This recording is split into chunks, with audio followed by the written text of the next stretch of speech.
Hi, I'm Chloe Carruthers, and I'm here with Barry Norris, the manager of the Argonaut Absolute Return Fund. Barry, how did the fund perform in 2021? The fund delivered just over 10%, which was the third year in a row of double-digit returns. And I think what made the return especially pleasing was that it was totally uncorrelated with the market, unlike most other funds.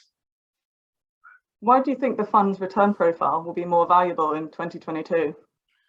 Well, after 3 strong years for equity markets, we think for a variety of reasons that 2022 will be much more difficult for equity markets in general.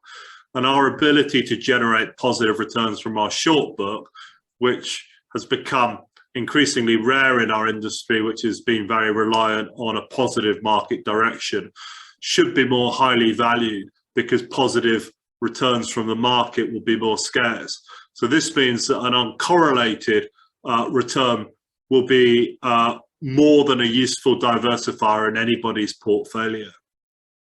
And 2022 won't be all doom and gloom, will it? Not all doom and gloom. I think the best news is that Omicron is likely to mark the end of the pandemic because essentially the dominant strain of the virus has become quite virulent but quite mild in its symptoms, and we think that gives us much more encouragement that reopening trade, which we were cautious about last year because we didn't think that the vaccines would stop infections, will be much more successful in 2022. And we also think that the vaccines will become increasingly unnecessary as well. Won't the end of COVID ease inflationary pressures? Well, we don't think so.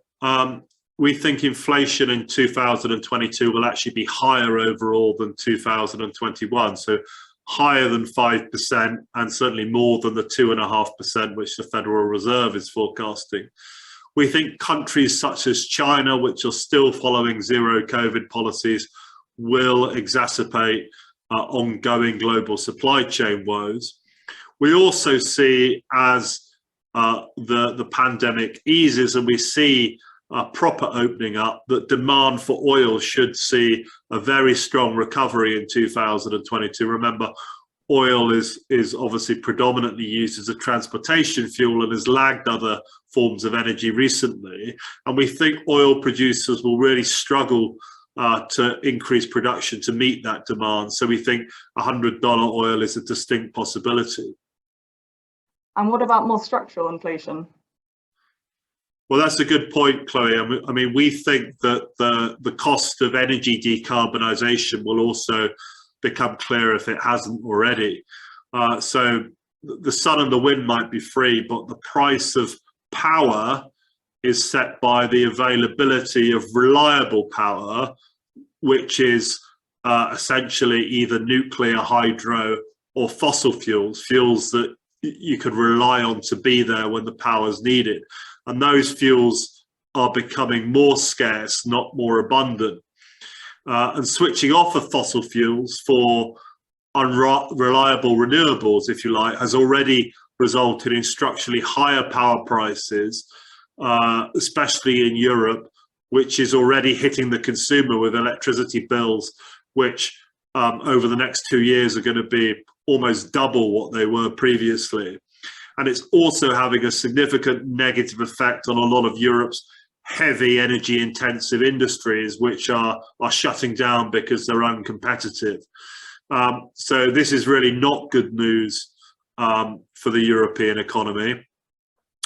If we look at fertilizer as well, which is obviously the main input into growing food commercially, gas is the major input into that. So we've also seen plants in Europe producing fertilizer shut down because of uncompetitive input costs. And we think that ultimately is likely to lead to pretty rampant food inflation. So this high energy and food prices, if they're unaffordable in Western Europe, think of the impact that they're going to have in emerging markets, where we think that we could get quite significant social and political unrest. And I think that this energy shock, which is, as we've said before, quite similar to what happened with OPEC, with oil in the 1970s, will have some profound negative consequences. And we really think that the market as a whole is really overlooking and underestimating this structural inflation caused by decarbonisation. And how do you see this impacting the global financial markets? Well, obviously some companies in the energy industry, or those companies in industries where their access to cheap and reliable energy is a competitive advantage, will be winners. So there will be some winners in this, despite our pretty negative outlook. But we think this recognition of more persistent inflation on financial markets is likely to result in a Fed hiking cycle. And this is likely to mark the end of almost a decade of free cost of capital. And the impact of that on financial markets is that the market as a whole will become more short-term and less willing to tolerate high valuations and unprofitable companies. So we've seen an abundance of short opportunities in what I would describe as story stocks, i.e. stocks that have got quite a powerful narrative, but often no sustainable competitive advantage, no valuation support, and instead only some vague hope that they represent the future, which is obviously subject to a high degree of risk. And with the prospect of a rising discount rate, this possibility will now be weighed by a much more impatient equity market.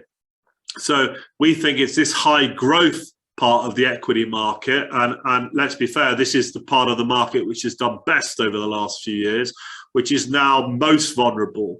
In other words, the leaders of the previous bull market will become the laggards of the new regime, and anybody studying equity market history will be pretty familiar with that reversal of roles.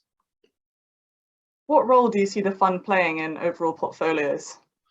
Well, I think inevitably after a very strong bull market, most investors' portfolios are composed largely of growth equity strategies, which has been the right place to be looking in the rearview mirror. But after a decade-long boom in what we call long duration strategies in equities and bonds, which rely on interest rates being very low for a long period of time, we think our strategy offers a unique and valuable hedge on what we think is the risk of a 1970s redux. So if you don't agree with our views, and many people won't, then we can still provide what could be a valuable insurance policy for if market conditions change. But certainly if you do agree with our views, then obviously we might be one of the few strategies offering the chance to make positive returns in what will be a much more difficult environment. Great, thank you very much. Thanks, Chloe.